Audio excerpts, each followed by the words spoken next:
हाँ भाई, नमस्कार। क्या हाल चाल है दोस्तों? जल्दी से बताओ एक बार, फिर क्लास को स्टार्ट करते हैं। और आज की क्लास में हम पढ़ेंगे किसके बारे में? तो आज पढ़ेंगे एयर ट्रांसपोर्ट के बारे में, ठीक है। तो एयर ट्रांसपोर्ट अगर अपना और हो जाएगा तो फिर कुल मिलाकर के हमारा फिर क्या बचेगा? ट्रांसपोर्ट में हो गया बस। फिर भाई सड़क होगी, रेल होगी, एयर होगी, है ना। तो ये हो गया हमारा, वायु हो जाएगा, जल परिवहन हो गया, सॉरी, ठीक है ना। तो यहाँ पर लास्ट में हम पढ़ रहे थे किसके बारे में? तो लास्ट में हम कुछ बातें कर रहे थे इन बंदरगाहों के बारे में। अब जो है हम इसी को थोड़ा सा आगे बढ़ा लेते हैं, और इसी को आगे बढ़ाते हुए कुछ और महत्वपूर्ण जो बातें हैं उनको देख लेते हैं। तो जैसे आप कोच्चि बंदरगाह की बात करते हो, तो कोच्चि बंदरगाह ये जो आएगा, इसे अरब सागर की रानी कहा जाता है। क्या कहा जाता है इसको? अरब सागर की रानी। तो अरब सागर की जो रानी है, वो अरब सागर की रानी किसे कहा जाता है? कोच्चि बंदरगाह को कहा जाता है, ठीक है ना। तो कोच्चि जो बंदरगाह है, उसे हम किस रूप में जानते हैं? उसे हम जानते हैं किसके रूप में? उसे जानते हैं हम जो है अरब सागर की रानी के रूप में जानते हैं, है कि नहीं? तो कोच्चि बंदरगाह को जानते हैं अरब सागर की रानी। क्लियर है बात? इसके बाद देखो, जवाहरलाल नेहरू के बारे में हमने क्या लिखा था कि साहब पनवेल के निकट मुंबई बंदरगाह के कार्यभार को कम करने के लिए न्याहावा सोवा में, है ना, न्याहावा सोवम बनाया गया है। मारमागांव बंदरगाह कहाँ पर है? तो मारमागांव बंदरगाह आपका कहाँ पर आएगा? ये आएगा आपका कहाँ पर? गोवा के अंदर आ जाएगा। मारमागांव कहाँ पर है? गोवा के अंदर है, और जुआरी नदी के मुहाने पर स्थित है। और ये जो है जुआरी नदी के मुहाने पर स्थित आएगा मारमागांव। तो ये गोवा के अंदर है, गोवा में। और ये कहाँ पर आएगा? ये जुआरी के मुहाने पर आएगा, जुआरी नदी के मुहाने पर आ जाएगा, ठीक है ना। तो ये कहाँ पर लिखें बताओ इसको? जुआरी नदी के मुहाने पर, जुआरी नदी के मुहाने पर, ऑन द माउथ ऑफ जुआरी रिवर, जुआरी नदी के मुहाने पर, नदी के मुहाने पर, ठीक है ना, नदी के मुहाने पर, राइट। तो जुआरी नदी के मुहाने पर जो आता है वो कौन सा आता है आपका? वो आता है आपका, वो आता है कौन सा? मारमा गाँव आता है, मारमा गाँव आता है। मारमा गाँव के बाद में आपका आएगा मैंगलोर आएगा, ठीक है ना। तो NH 66 यहाँ तक पहुँचेगा। तो ये आपका कर्नाटक में आएगा, न्यू मैंगलोर, ठीक है ना। ये आपका कहाँ पर आ जाता है? तो ये आ जाता है न्यू मैंगलोर, कहाँ पर आएगा? NH 66 यहाँ तक आता है। तो न्यू मैंगलोर जो है, ये न्यू मैंगलोर कहाँ पर है? न्यू मैंगलोर जो आएगा, न्यू मैंगलोर, ये न्यू मैंगलोर कहाँ पर है? तो ये न्यू मैंगलोर आपका आएगा कहाँ पर? ये कर्नाटक में आएगा, राइट, कर्नाटक में आएगा, कर्नाटक में आएगा। और न्यू मैंगलोर जो बंदरगाह है ना, ये NH 66 द्वारा जुड़ा है, NH 66 द्वारा जुड़ा है ना। तो NH 66 के द्वारा जुड़ा है, राइट। तो NH 66 के द्वारा जुड़ा है। ये कौन सा जुड़ा है भाई आपका? तो ये जुड़ा है कौन सा? न्यू मैंगलोर बंदरगाह, ठीक है, न्यू मैंगलोर है। कोच्चि के बारे में हमने लिख लिया कि सब कोच्चि जो है उसे अरब सागर की रानी के रूप में जानते हैं, ठीक है। तो कोच्चि जो है इसे अरब सागर की रानी के रूप में जानते हैं। कोच्चि एक प्राकृतिक बंदरगाह है, ये भी आपको थोड़ा ध्यान रखना है। तो कोच्चि जो आएगा वो कैसा है? नेचुरल, है ना। तो ये नेचुरल है या ये प्राकृतिक बंदरगाह है, एक इसके बारे में याद रखना। इसके बाद में अगर आप देखोगे तो तूतीकोरिन भारत का दक्षिणतम बंदरगाह है, भारत का दक्षिणतम बंदरगाह है। पोर्ट ब्लेयर अंडमान निकोबार, ये दक्षिणतम नहीं है। दक्षिणतम सदर्न मोस्ट कौन सा है? तो ये भारत का दक्षिणतम बंदरगाह कौन सा है? तूतीकोरिन है, राइट। तो ये कौन सा है? तो ये तूतीकोरिन आएगा, जो कि आपका कहाँ पर है? तमिलनाडु के अंदर स्थित है, तमिलनाडु में स्थित आएगा कौन सा? तूतीकोरिन आ जाएगा, ठीक है ना, तूतीकोरिन आ जाएगा। और तूतीकोरिन जो है, ये तूतीकोरिन या VO चिदम्बरम, चिदम्बरनार पोर्ट इसको कहा जाता है। कृत्रिम है, ठीक है ना। तो ये कृत्रिम बंदरगाह आ जाएगा। तो VO इसका ही नाम है, VO इसी का नाम है, VO, VO चिदम्बरनार, है ना, पोर्ट इसको कहा जाता है। और ये कैसा है? ये कैसा है? ये कृत्रिम बंदरगाह है ना। तो ये किस प्रकार का आएगा? तो ये आएगा आपका कौन सा? ये आएगा कृत्रिम बंदरगाह आएगा, कृत्रिम बंदरगाह यहाँ पर आपका ये आ जाएगा, ठीक है। कृत्रिम बंदरगाह ये आपका आ जाएगा, ठीक है। चेन्नई, फिर इसके बाद चलते हैं चेन्नई बंदरगाह, ये भी कृत्रिम है, और ये भी आपका कृत्रिम बंदरगाह आ जाएगा। तो एक ये भी ध्यान रखना, चेन्नई बंदरगाह ये भी आपका कहाँ पर है? तमिलनाडु में, तमिलनाडु में, तमिलनाडु के अंदर आएगा ये, ठीक है, तमिलनाडु में आएगा। और ये भी कैसा है? ये भी आपका कैसा है? तो ये भी आपका एक कृत्रिम बंदरगाह है, कृत्रिम बंदरगाह है, ठीक है ना। कृत्रिम बंदरगाह आएगा। ठीक है, तो ये भी आपका कैसा आएगा, कृत्रिम बंदरगाह आ जाएगा। विशाखापट्टनम कहाँ पर है, तो विशाखापट्टनम कहाँ है, उड़ीसा के अंदर है, उड़ीसा के अंदर है। विशाखापट्टनम कहाँ पर आएगा, उड़ीसा में आएगा। और यदि विशाखापट्टनम की अगर बात करता है तो विशाखापट्टनम आपका जो है, विशाखापट्टनम जो आपका आएगा, ये विशाखापट्टनम है, ये डॉल्फिन नोज से घिरा हुआ है और ये कि एक आपका कैसा है, प्राकृतिक बंदरगाह है। ठीक है, तो ये प्राकृतिक बंदरगाह है विशाखापट्टनम और डॉल्फिन नोज नामक चट्टान से घिरा हुआ है। तो डॉल्फिन नोज से घिरा है, डॉल्फिन नोज चट्टान से घिरा है, नोज चट्टान से घिरा है, चट्टान से घिरा है, ये बहुत इंपॉर्टेंट है। और ये पूर्वी तट पर सबसे गहरा बंदरगाह भी आएगा ना। तो ये कैसा है, प्राकृतिक है, नेचुरल है, नेचुरल पोर्ट है, प्राकृतिक पोर्ट एक आ जाएगा, ये बंदरगाह आ जाएगा। ठीक है ना, बंदरगाह आएगा। और ये जो है ना पूर्वी तट पर सबसे गहरा है ना, तो deepest port on eastern coast, पूर्वी तट पर सबसे गहरा बंदरगाह आएगा, सबसे गहरा बंदरगाह आ जाएगा, सबसे गहरा। ठीक है, सबसे गहरा आएगा पूर्वी तट के ऊपर। ठीक है, तो ये विशाखापट्टनम उड़ीसा नहीं, आंध्र प्रदेश। ठीक है, उड़ीसा क्यों लिख दिया, आंध्र प्रदेश, आंध्र प्रदेश। ठीक है, पारादीप कहाँ पर है, उड़ीसा में है, महानदी के मुहाने पर है। राइट, तो ये महानदी के मुहाने पर आएगा, on the mouth of Mahanadi river, on the mouth of Mahanadi river, Mahanadi के मुहाने पर आएगा। राइट, महानदी के मुहाने पर स्थित है, महानदी के मुहाने पर स्थित है। तो महानदी के मुहाने पर स्थित आएगा कौन सा, तो महानदी के मुहाने पर स्थित आएगा कौन सा, ये आएगा आपका कौन सा, पारादीप आएगा। ठीक है, तो पारादीप कहाँ पर आएगा, महानदी के मुहाने पर स्थित आ जाएगा। ठीक है, इसके अलावा कोलकाता के अंदर आपका जो आ जाता है हल्दिया बंदरगाह जिसको हम कह रहे हैं, ये डॉक्टर श्यामा प्रसाद मुखर्जी पोर्ट कोलकाता, हुगली नदी पर स्थित एक नदीमुख बंदरगाह है। ठीक है ना, तो एक रिवर माउथ पोर्ट है आपका, है ना। तो ये जो है आपका रिवर माउथ पोर्ट है ना। तो नदीमुख बंदरगाह है, नदीमुख बंदरगाह है। ठीक है, मुख बंदरगाह है। ठीक है, नदीमुख बंदरगाह है, पश्चिम बंगाल में है। ठीक है ना, कहाँ पर आएगा, पश्चिम बंगाल में, वेस्ट बंगाल में आएगा, ये वेस्ट बंगाल में आ जाएगा, और वेस्ट बंगाल में आएगा, और ये वेस्ट बंगाल में आ जाएगा। ठीक है, ये वेस्ट बंगाल में आपका आ जाएगा। राइट, ये वेस्ट बंगाल में आएगा, और वेस्ट बंगाल में ही डायमंड हार्बर पोर्ट, ये एक ज्वारीय बंदरगाह है, ध्यान रखना। एक मैं यहाँ लिख देता हूँ,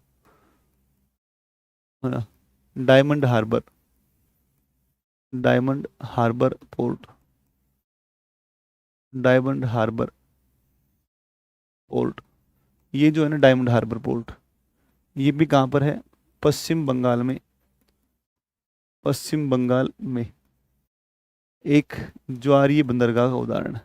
जनरली हम ये लिखते हैं कि भारत में एकमात्र ज्वारीय बंदरगाह कौन सा है, तो वो कांडला लिखते हैं, लेकिन ये भी एक ज्वारीय बंदरगाह है ना, ज्वारीय बंदरगाह है। ठीक है ना, हम जनरली ऐसा लिखते हैं, कांडला के अलावा, कांडला के अलावा, कांडला के अलावा। तो कांडला के अलावा एक और ज्वारीय बंदरगाह कौन सा है आपका, तो ये आएगा आपका डायमंड हार्बर आ जाएगा। अब जो है कुछ अपन प्रश्न कर लेते हैं, कुछ एक बार और देख लेते हैं। एक मैप में, कल जो एक मैप हमने देखा था उसी मैप में एक बार देख लेते हैं सब, और उस मैप में देख लेते हैं कि कौन कौन से और महत्वपूर्ण बंदरगाहों के नाम हैं। तो कुछ अन्य महत्वपूर्ण बंदरगाहों के नाम भी इसमें थे कल, तो इस पर आप आ जाओ। ठीक है, इस पर आप आ जाओ। ठीक है, इस पर जब आप आओगे तो कौन कौन से बंदरगाह आपको दिखेंगे, तो यहाँ से अब आओ तुम लोग, अब नाम लिख देते हैं सभी के, है ना। उत्तर दक्षिण कभी अगर करवाए आपसे तो उत्तर दक्षिण आप कर देना। ठीक है ना, इतने भी याद हो गए तो काफ़ी काम हो जाएगा। ठीक है, तो सबसे पहले तो ऊपर एक हो गया आपका कौन सा, कांडला, कांडला हो गया, कांडला पोर्ट। मैं पी लिख रहा हूँ सबके पीछे, पी का मतलब पोर्ट आप समझ जाएंगे। ठीक है ना। अच्छा, राजस्थान, पंजाब, हरियाणा, ये जो राज्य होंगे, जम्मू कश्मीर वगैरह, इन सब का जो इन सब का अगर कहीं से भी माल अगर लेना लेना या फिर भेजना या फिर लाना होगा, आयात निर्यात करना होगा, तो कौन सा ज़्यादा नज़दीक है? कांडला है। तो राजस्थान, एमपी, हरियाणा, इन सब के लिए कांडला काफ़ी काम का है। राजस्थान, हरियाणा, दिल्ली, पंजाब, यू ऊपर की तरफ हिमाचल, उत्तराखंड, जम्मू कश्मीर, लद्दाख, तो इनके सबसे निकट कौन सा आएगा? कांडला आएगा। ठीक है। फिर कांडला के बाद में आप देखो एक बार, और आप आ जाओ। ठीक है, और आप आ जाओ, और आप आओगे तो एक आएगा आपका कौन सा? मुंद्रा पोर्ट आएगा, अडानी ग्रुप के द्वारा संचालित मुंद्रा पोर्ट आएगा। मुंद्रा पोर्ट आ जाएगा। ठीक है, अडानी ग्रुप द्वारा संचालित। ठीक है ना, अडानी समूह द्वारा संचालित, समूह द्वारा संचालित, संचालित अडानी समूह द्वारा संचालित कौन सा आएगा? अडानी समूह द्वारा संचालित कौन सा आएगा? ये आपका आएगा कौन सा? तो ये आएगा मुंद्रा पोर्ट, है ना। फिर एक है पोरबंदर, यहाँ पर जो है इसका नाम पोरबंदर, ये है पोरबंदर पोर्ट है। पोरबंदर, पोरबंदर पोर्ट आएगा। ठीक, गुजरात में ही आ गया। एक है वर्सावल, है ना, वर्सावल पोर्ट है, ये भी आपका कहाँ है? गुजरात में है ना। लोकेशन से आप दिख रहा होगा आपको, है ना। फिर एक आएगा आपका कौन सा? एक आएगा भावनगर, भावनगर, भावनगर आएगा, भावनगर पोर्ट आ जाएगा। एक आ जाएगा आपका कौन सा? भरूच आ जाएगा, भरूच, भरूच आएगा, भरूच पोर्ट है। एक आपका आएगा कौन सा? सूरत आएगा, सूरत,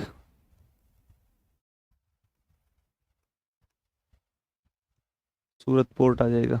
एक आपका जेएलएन आ जाएगा, जवाहरलाल नेहरू, JLNP, ये हो गया। एक आता है रत्नागिरी, ये इंपॉर्टेंट, रत्नागिरी, ध्यान रखना, रत्नागिरी पोर्ट है, महत्वपूर्ण है। पणजी और नीचे मारमागो, पणजी, पणजी पोर्ट है। एक मारमागांव, मारमागांव,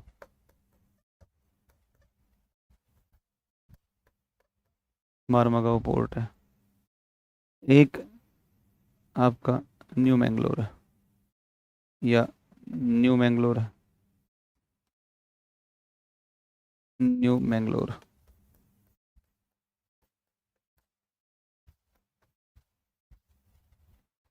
कोच्चि, अलपुझा, है ना, एक कोच्चि है, कोच्चि है। एक कोच्चि पोर्ट के अलावा अलपुझा है।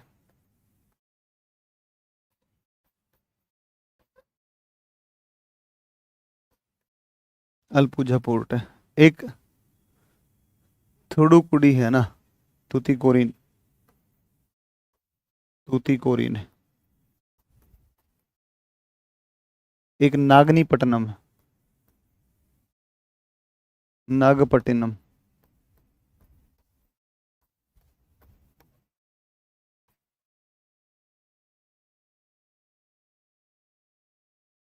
है ना। एक चेन्नई है,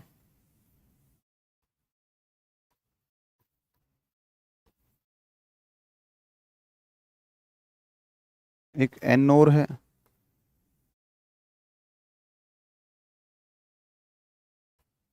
तमिलनाडु में भाई, ये इंपॉर्टेंट, ध्यान रखना, एन्नोर पोर्ट है। एक और है इसमें,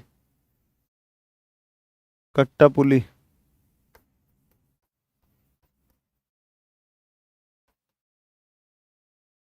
है ना। ये तीनों ही कहाँ पर है? ये सब तीनों के तीनों कहाँ पर है? तमिलनाडु में। ध्यान रखना इसका। कृष्णापट्टनम, मछलीपट्टनम, काकीनाडा, विशाखापट्टनम। बहुत बढ़िया बढ़िया क्वेश्चन है ये। कृष्णापट्टनम,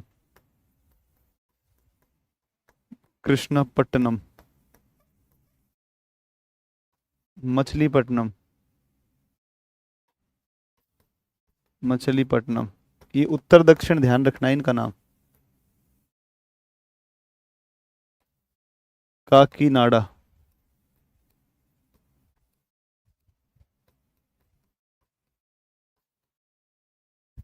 विशाखापट्टनम,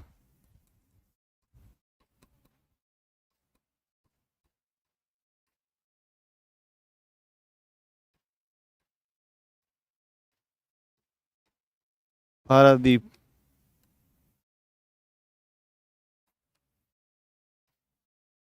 हल्दिया पोर्ट। ये लो सब, ये लो सब, ये जो है ये उत्तर दक्षिण करके आप इनको और याद रख लेंगे। ये मैंने इनका क्रम से बता दिया। और ये तमिलनाडु और आंध्र प्रदेश का जरूर ध्यान रखना आप, बाकी हो नहीं हो बाकी कोई बात नहीं, चला लेंगे अपने काम। और ये जो जितने बताए हैं, क्योंकि प्रश्न पूछे जा चुके हैं पहले इनसे, ये ध्यान रखना। आपके एप्लीकेशन से बैच हट गया है, तो बैच हट गया तो फिर आप क्लास में लाइव कैसे आ रहे हैं?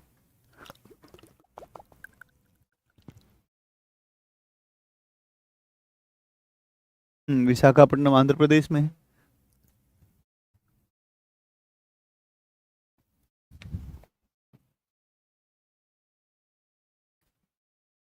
ये एक बार आप जल्दी से बनाओ, फटाफट स्पीड से, स्पीड के साथ एक बार इसको छापो तुम लोग।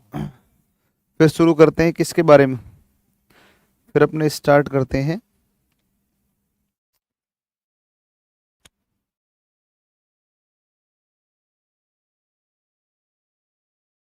फिर अपने स्टार्ट करते हैं किस संदर्भ में, फिर करते हैं वायु परिवहन के बारे में ना।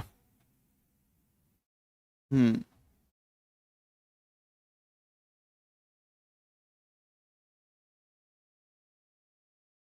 इंडियन ज्योग्राफी की क्लास से तुम्हारी होंगी 2-3 क्लास होंगी कृषि की, 2 क्लास 3 क्लास के आसपास। और इसके अलावा तो और क्या होगा बताओ, बाकी तो सब करवा ही दिया। एक थोड़ा वन्य जीवों के बारे में आपको बता देंगे, नेशनल पार्क और वो बता देंगे ना। और उद्योग इकोनॉमिक्स वाले सर करवाएंगे तुम्हारे, इंडस्ट्री का। या चलो इंडस्ट्री करवा देंगे ना, एनसीईआरटी करवा देंगे,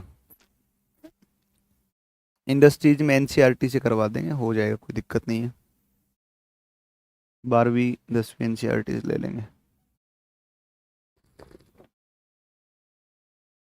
इंडस्ट्री की कोई दिक्कत नहीं है, फिर तो हो जाएगा कंप्लीट एनसीईआरटी।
सब करना है बच्चा, तुम थोड़ा सा सब्र तो रखोगे। अब लिखो आप एयर ट्रांसपोर्ट।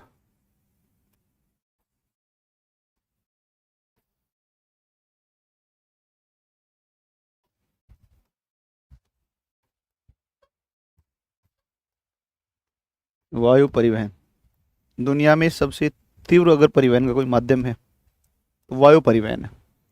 दुनिया में अगर सबसे महंगा है तो वो कौन से वायु परिवहन है। सबसे महंगा भी है और सबसे तेज भी है, दोनों ही चीजें हैं। सबसे तेज भी है और सबसे महंगा भी। ठीक है, तो वायु परिवहन सबसे तेज और सबसे महंगा। एक बात तो देखो, वायु परिवहन की शुरुआत स्टार्टिंग कहाँ से हुई। तो वायु परिवहन की शुरुआत हुई सबसे पहले वर्ष 1911 में। ठीक है, तो 1911 में सबसे पहले वायु परिवहन की शुरुआत हुई, और यह विश्व की पहली जो है विमान डाक सेवा के रूप में शुरू हुई। तो विश्व की पहली विश्व की पहली विमान डाक सेवा, विमान डाक सेवा, है ना, वर्ल्ड्स फर्स्ट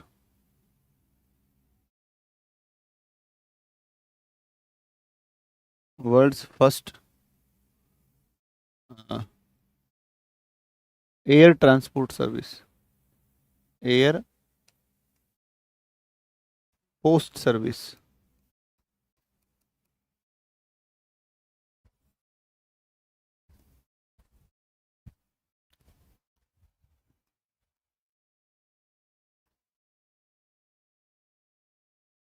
है ना, ये किसके रूप में शुरू हुई। तो ये शुरू हुई कब, वर्ष 1911 में। वर्ष 1911 में इलाहाबाद व नैनी के मध्य, नैनी के मध्य पहली बार दुनिया में, मतलब पहली बार दुनिया में वायु सेवा डाक सर्विस के रूप में ये यहाँ पर हुई थी शुरू पहले, है ना। ये ध्यान रखना, ये ध्यान रखना, इलाहाबाद व नैनी के बीच डाक सेवा दुनिया में पहली बार डाक सेवा इनके बीच में हुई थी, ठीक है ना। और ये लगभग कोई जो है 1911 में शुरू होती है। जमशेदजी टाटा पहले पायलट थे, है ना। Jamshedji Tata was the first Indian pilot, है ना।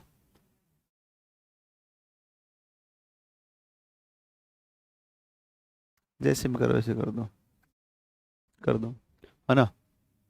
फर्स्ट इंडियन पायलट,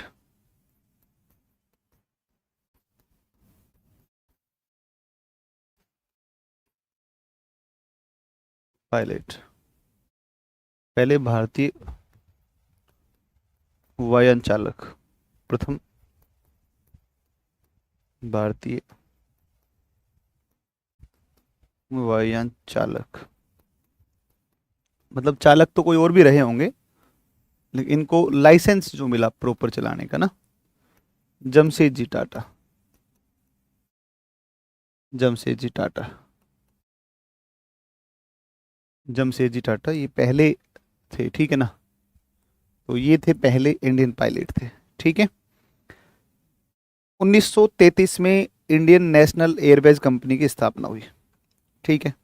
तो इंडियन नेशनल एयरवेज ये सबसे पहले हमारे स्थापित होती है 1933 में। तो देश में वायु परिवहन के विकास में 1933 इंडियन नेशनल एयरवेज,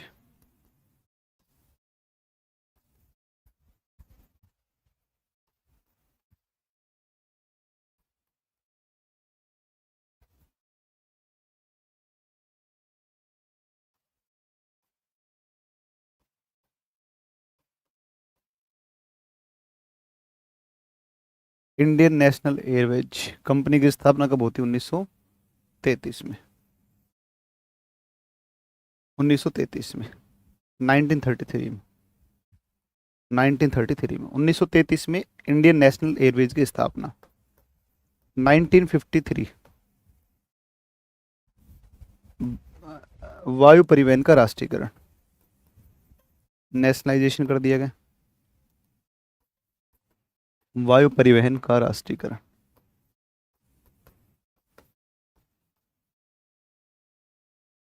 वायु परिवहन का राष्ट्रीयकरण, nationalisation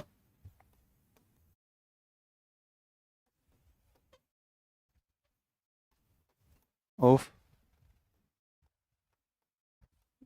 air transport, air transport का नेशनलाइजेशन कर दिया गया, सब राष्ट्रीयकरण हो गया सब। किसका राष्ट्रीयकरण हो गया है? इसका राष्ट्रीयकरण हो गया वायु परिवहन का। मतलब वायु परिवहन के क्षेत्र में सिर्फ और सिर्फ कौन काम करेगी? अब सरकार। सारी वायुयान और सब किसके होंगे? भारत सरकार के होंगे, ठीक है ना। तो भारत सरकार ने अपने अधीन इनको ले लिया। और दो निगम, भारतीय विमान निगम और एक तो इंडियन नेशनल एयरवेज के रूप में, ठीक है ना, और एक एयर इंडिया के रूप में इनकी स्थापना कर दी गई, है ना। तो दो निगम स्थापित किए गए, दो निगम स्थापित कर दिए गए। राष्ट्रीयकरण, इस समय दो निगम स्थापित हुए, इस समय पर दो निगम स्थापित हुए, राष्ट्रीयकरण किया गया और दो निगमों की स्थापना कर दी गई।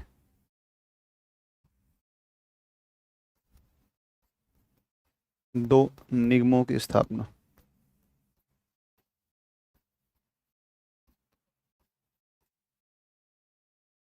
दो निगमों की स्थापना की गई। एक इंडियन नेशनल एयरवेज, एक इंडियन इंडियन एयरलाइन जिसको बोलते हैं ना, भारतीय विमान निगम, विमान निगम जो कि इंडियन एयरलाइन के नाम से, और एक एयर इंडिया।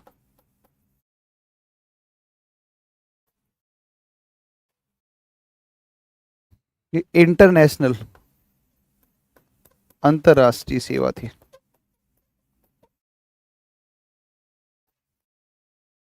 इंटरनेशनल सर्विस या डोमेस्टिक सर्विस? घरेलू सेवा। एक का काम था सब दिल्ली से मुंबई, चेन्नई, कोलकाता, है ना। तो ये तो डोमेस्टिक सर्विस थी।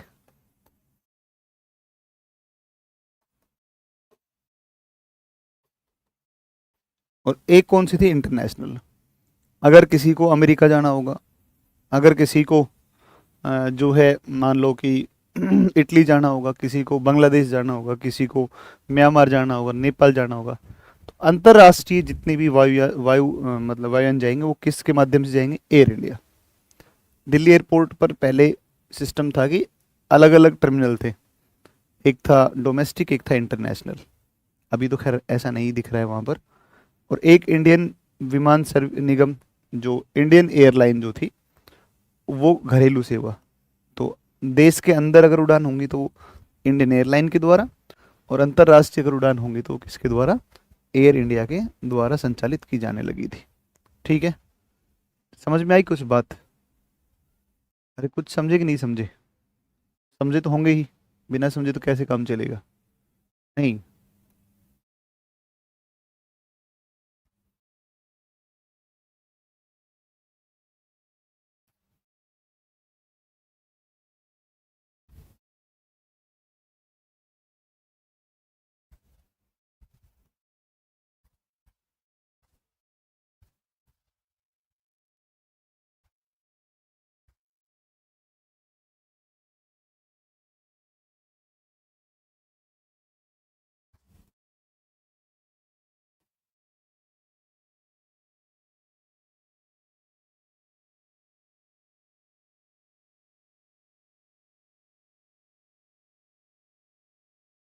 ठीक है सब, ये लो, ये तुम्हारी बात होगी यहाँ तक। अब चलते हैं आगे।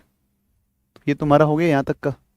अब आगे चलते हैं जी, अब आगे चलते हैं। और अब आगे इसमें क्या होता है? 1981 में एक और तीसरा निगम, वायुदूत की स्थापना कर दी गई, ठीक है। और ये जो है बाद में जो है इसको भारतीय विमान निगम में वायुदूत सेवा को शामिल कर दिया गया। 24 अगस्त 2007 को आप देखोगे कि एयर इंडिया और भारतीय विमान निगम का दोनों को आपस में मर्ज कर दिया गया, दोनों को मिला दिया गया। और दोनों को मिला करके इंडियन इसका नाम रख दिया गया कि NACIL, national aviation company of India limited. और इसका ब्रांड कर दिया गया एयर इंडिया कर दिया गया, ठीक है। तो ये अगर आप बात करोगे तो 1981 में 1981 में वायुदूत सेवा शुरू करी गई की गई। ये हेलीकॉप्टर सर्विस थी बेसिकली, वायुदूत सेवा शुरू की गई। ठीक है, फिर आपका समय कौन सा आता है? 2007, 24 अगस्त 2007, 24 अगस्त 2007 को क्या होता है? भारतीय विमान निगम,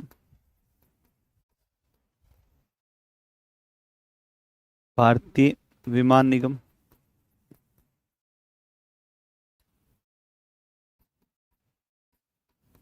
तथा भारतीय विमान निगम तथा दूसरा कौन है? भारतीय विमान निगम तथा एयर इंडिया का विलय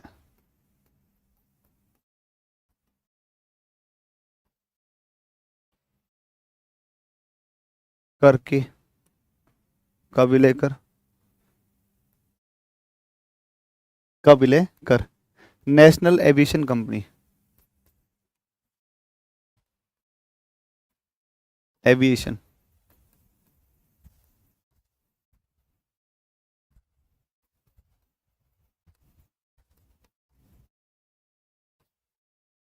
इंडिया लिमिटेड किया गया,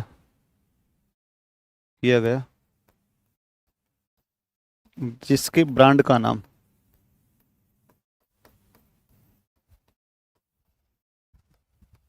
नाम एयर इंडिया रखा गया।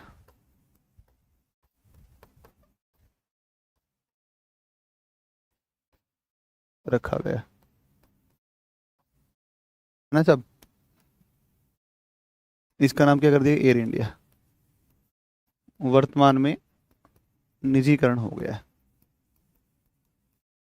निजीकरण कर दिया, प्राइवेटाइजेशन कर दिया सब इसका। अब ये प्रॉफिट में आ जाएगा। देखो दुर्भाग्य की बात है यार, कितना मुझे तो बड़ी मतलब वो आती है, मुझे तो बहुत बुरा लगता है इस बात को सोच करके। जो एयर इंडिया घाटे में चल रहा था, अब वो एयर इंडिया वापस टाटा के पास चला गया। टाटा ने शुरू की थी सेवा, टाटा के पास ही चला गया। अब ये ना प्रॉफिट में आएगा अब ये, कितनी बड़ी बात है। ठीक है, फिर आप देखो इसके बाद में, फिर एयरपोर्ट्स वगैरह की रख रखाव के लिए जो है 1 अप्रैल 1900 जो है 95, 1 अप्रैल 1995, 1995, 1 अप्रैल 1995 में क्या किया गया? तो सब 1 अप्रैल 1995 को किया गया आपका, क्या कहते हैं इसमें, 1 अप्रैल 1995 को कर दिया गया एएआई की स्थापना, एयरपोर्ट अथॉरिटी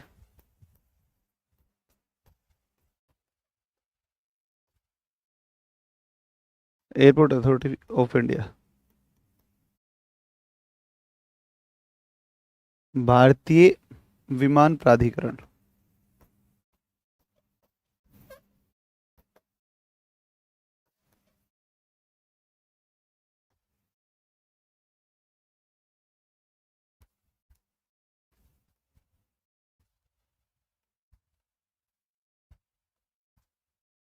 भारतीय विमानपत्तन प्राधिकरण,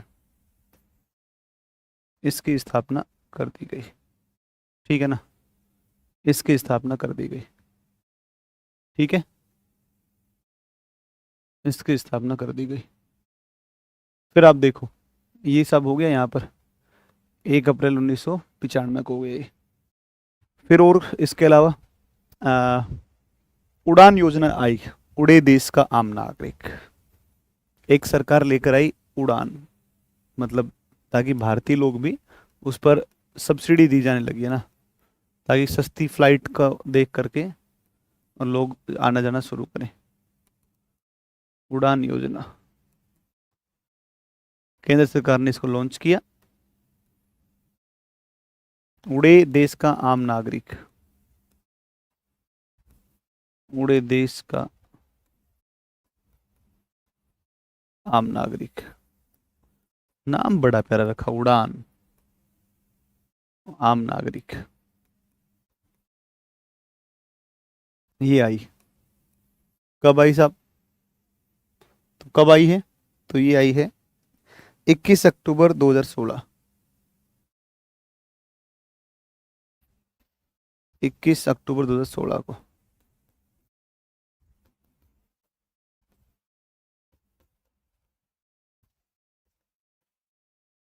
शुभारंभ इसका किया गया। मतलब मान लो कि जैसे 10,000 की टिकट लगती है, तो उस पर सब्सिडी दे दो, उसको 5,000 की कर दो। अब वो अपने तो 5,000 लग रहे हैं, सरकार उसको सब्सिडी दे रही है उसकी, है ना। तो कंपनी सरकार से लेंगी पैसा, तो है कि नहीं।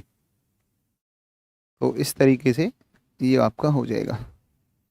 फिर देखो इसके बाद, अभी फिलहाल देश में कितने हवाई अड्डे संचालित हैं? तो ध्यान देना एक बार, एनसीईआरटी में तो 15 हवाई अड्डे अंतर्राष्ट्रीय रखे, लेकिन चूंकि अपडेट हो गई ना चीजें, वे वो कैसे मान सकते हैं अपने। तो जो है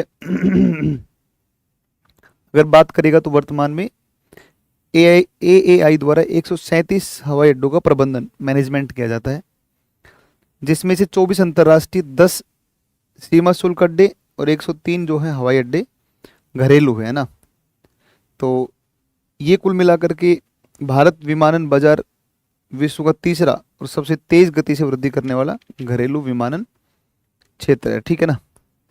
तो ये कुल मिला के कुछ बातें हैं। तो चलो, अ, अपने इसकी अगर बात करें, हम्म,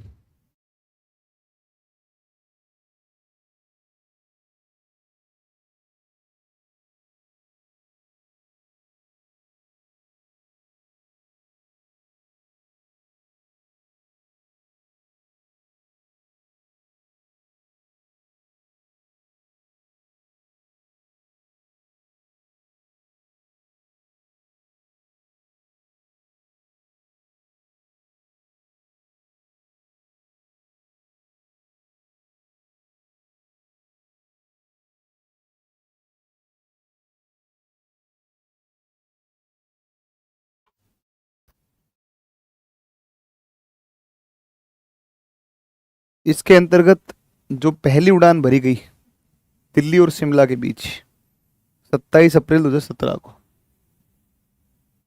पहली उड़ान, इसके अंतर्गत पहली उड़ान।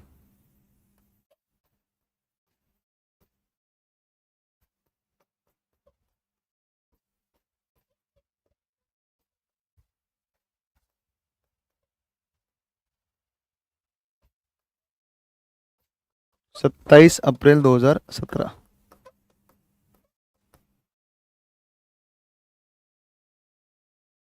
दिल्ली व शिमला के मध्य।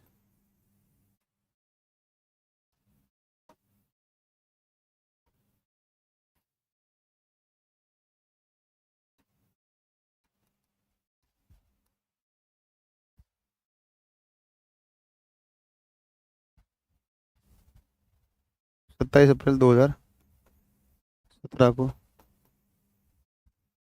दिल्ली व शिमला के मध्य,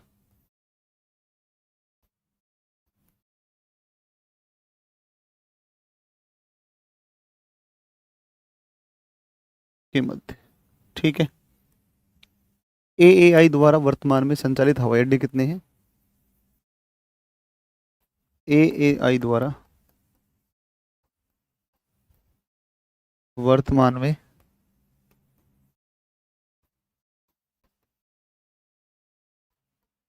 संचालित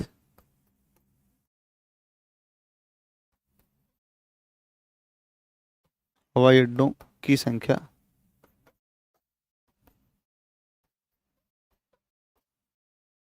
137 है, जिनमें से 24 अंतर्राष्ट्रीय, जिनमें से 24 अंतर्राष्ट्रीय।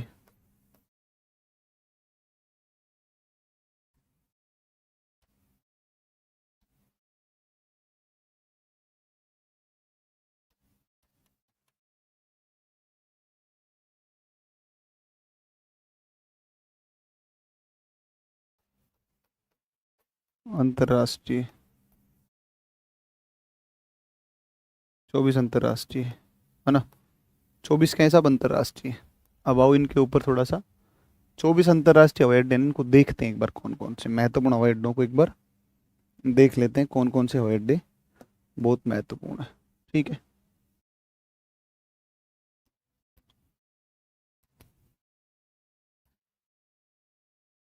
एक एक करके एक एक स्टेट को देखते हैं।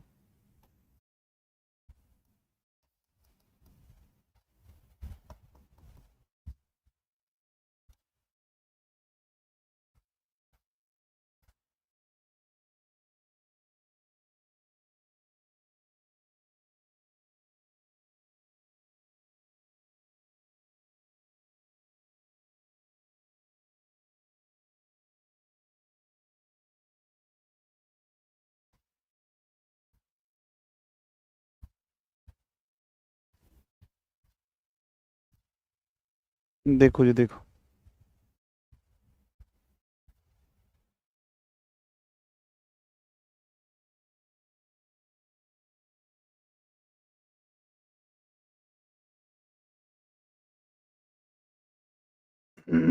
राज्यवार आपको याद हो जाएंगे ना, थोड़ा आसान रहेगा, इसलिए मैं एक काम कर देता हूँ, राज्यवार इनको बता देता हूँ। ठीक है, राज्यवार आ जाते हैं एक बार इन पर।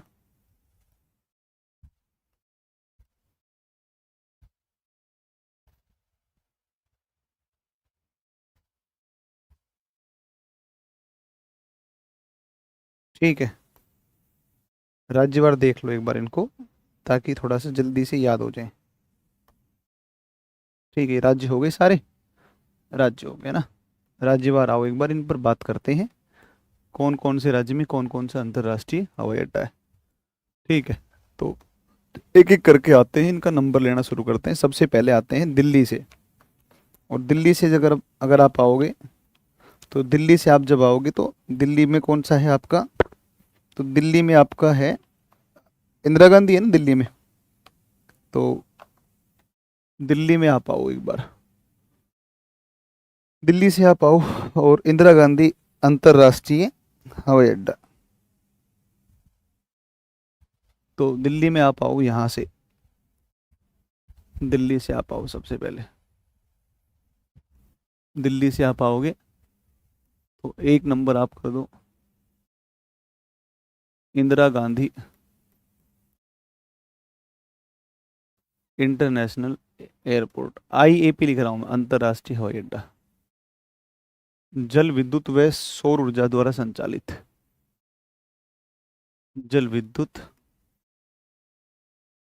एवं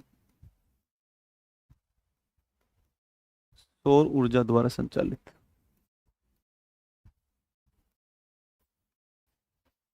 ऑपरेटेड बाय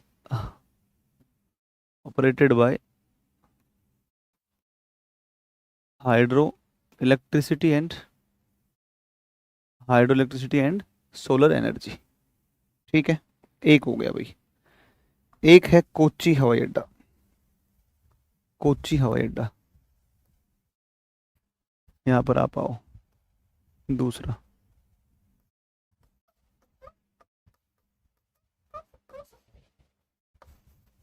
कोच्चि हवाई अड्डा, कोच्चि इंटरनेशनल एयरपोर्ट। और ये है विश्व का पहला सौर ऊर्जा द्वारा संचालित, है ना। और पीपीपी पब्लिक प्राइवेट पार्टनरशिप के अंतर्गत निर्मित देश का पहला।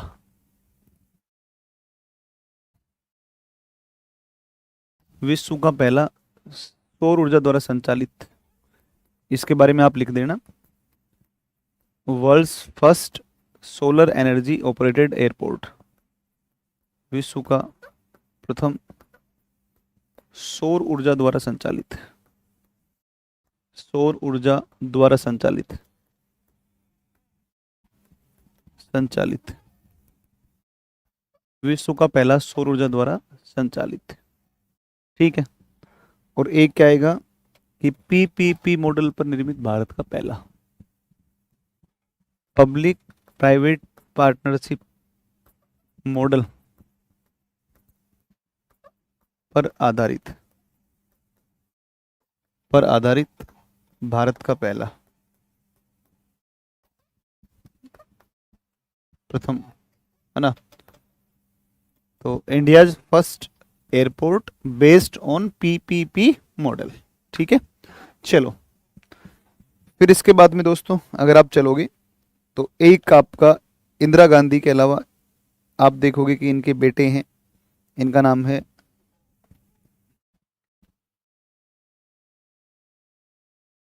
राजीव गांधी, है ना। तो राजीव गांधी जो इनके बेटे हैं, हैदराबाद तेलंगाना में।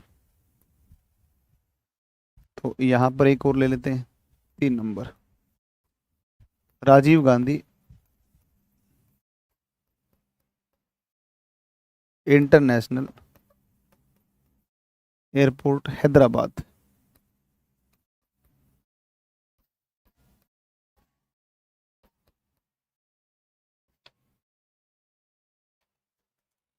राजीव गांधी इंटरनेशनल एयरपोर्ट हैदराबाद, ठीक है। फिर आप चलोगे, आप इसके बाद एक और आ जाते हैं, चंडीगढ़ इंटरनेशनल एयरपोर्ट। ये आपका पंजाब हरियाणा की राजधानी है। एक और ले लें आप, चंडीगढ़, इसका नाम बदल दिया गया ना, चंडीगढ़, या फिर सीधा नाम लिखते हैं ना इसका डायरेक्ट, शहीद भगत सिंह इंटरनेशनल एयरपोर्ट। बहुत अच्छा काम किया ये नाम चेंज करके, शहीद भगत सिंह, शानदार काम कर दिया ये तो, है कि नहीं। शहीद भगत सिंह इंटरनेशनल एयरपोर्ट कहाँ पर है साहब? चंडीगढ़ में, चंडीगढ़ में शहीद भगत सिंह इंटरनेशनल एयरपोर्ट कहाँ पर है? चंडीगढ़। इसके बाद में आप चलोगे तो इसके बाद में आप आ जाओ कहाँ पर साहब? तो इसके बाद में अब आप आ जाओ सीधे कहाँ पर? तो सीधे आप आ जाओ डायरेक्ट इसके बाद में गुरु रामदास। तो पंजाब में ही आप जब चलेंगे तो गुरु रामदास पंजाब में ही आएगा आपका, गुरु रामदास, गुरु Ramdas ji international airport 5 number. कहाँ पर आएगा साहब गुरु रामदास जी? कहाँ पर आएगा? तो गुरु रामदास जी आ जाएगा आपका अमृतसर पंजाब, अमृतसर पंजाब, अमृतसर पंजाब, अमृतसर पंजाब। अमृतसर तो पंजाब में ही है ना, इसमें तो क्या ही बताना है कि नहीं। चलो सर, एक ही हो गया, एक चंडीगढ़ वाला हो ही गया, मैंने लिखवा ही दिया आपको, है ना। एक इसके बाद में अब आप आओ दूसरा, और अब आओ जयपुर इंटरनेशनल एयरपोर्ट। कहाँ पर है? जयपुर में। लिखवाने की जरूरत है क्या? नहीं लिखवाना है। जयपुर इंटरनेशनल एयरपोर्ट कहाँ पर है? जयपुर में। तो ये तो कोई ज़रूरत नहीं लिखवाने की। इसके बाद में आप आओगे मैंगलोर इंटरनेशनल एयरपोर्ट। कहाँ पर है? मैंगलोर में है। नहीं लिखवाना है, कोई खास बात नहीं है। एक है सेस उल आलम अंतर्राष्ट्रीय हवाई अड्डा श्रीनगर, सेस उल आलम इंटरनेशनल एयरपोर्ट, ये कहाँ पर आएगा? जम्मू कश्मीर में आ जाएगा, सेस उल आलम। 6 नंबर पे सेस उल आलम इंटरनेशनल एयरपोर्ट, ये कहाँ पर आपका?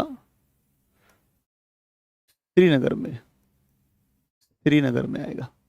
सेस उल आलम इंटरनेशनल एयरपोर्ट कहाँ पर है? श्रीनगर में। कल पढ़ते हैं इसको ना, बाकी कल करते हैं, है ना, इसको कल करते हैं, ठीक है ना। बाकी बताता हूँ मैं कल के क्लास में। हम ट्रांसपोर्ट तो हमारा कल हो ही जाएगा। खैर अब ये इंटरनेशनल एयरपोर्ट के नाम लिखने अपने केवल, तो मैं एक एक इसलिए लिखवा रहा हूँ ताकि आपको याद हो, है ना, इसलिए लिखवा रहा हूँ, बाकी और कोई पर्पज़ नहीं है। ऐसे फिर अपने डायग्राम में ही एक लिस्ट में दिखा देते हैं सब, यहाँ पर ये, यहाँ पर, यहाँ पर ये, तो केवल याद हो तुम्हें, तो थोड़ी मेहनत होगी तो याद भी होगा, इसलिए मैं आपको ये बता रहा था, ठीक है, एक एक करके। तो ये मिलान कर वाले कौन सा किस राज्य में है कि नहीं, किसी एक पर्टिकुलर की लोकेशन पूछ ले, या कोई स्पेसिफिक कोई जानकारी। दुनिया देखो, इंडिया का सबसे बिजी, भारत का सबसे व्यस्तम एयरपोर्ट कौन सा है? इंदिरा गांधी, है ना। तो भारत का सबसे व्यस्तम एयरपोर्ट भी है, भारत का सबसे व्यस्तम, बड़ा खूबसूरत है ये, सबसे व्यस्ततम हवाई अड्डा। तो busiest airport of India, busiest airport of India. ठीक है, चलो, थैंक यू।